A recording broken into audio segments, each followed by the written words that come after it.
దేవుణ్ణి చూడాలంటే మీకు కేవలం 48 రోజులు మాత్రమే సమయం ఉంది. ఆ తర్వాత ఆయన అదృశ్యం అవుతారు. మళ్ళీ కనిపించాలంటే సరిగ్గా 40 ఏళ్ళు పడుతుంది. ఒక్కసారి మిస్ అయితే వచ్చే ఏడాది వరకు కాదు కదా, జీవితాంతం ఎదురు చూడాల్సిందే. ఈ విగ్రహం గుడిలో ఉండదు, నీటి అడుగున ఉంటుంది. అవును, మీరు విన్నది నిజం. మనకి విగ్రహాలన్నీ కూడా గొళ్లల్లోనూ గోపురాల్లోనూ ఉంటుంటాయి. కానీ ఇప్పుడు నేను చెప్పబోయేది ఒక నీటి కొలంలో ఉంటుంది.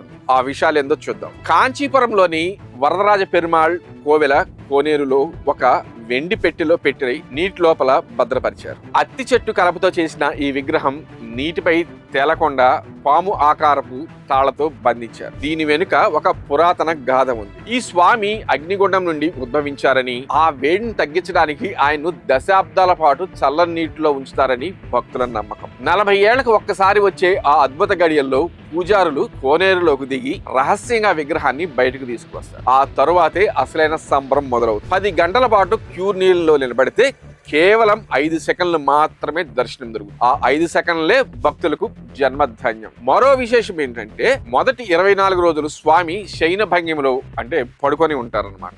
మిగిలిన రోజులు నిలబడిన రూపంలో దర్శనమిస్తారు. అందుకే 2 రూపాలను చూడాలని భక్తులు తపిస్తూ ఉంటారు.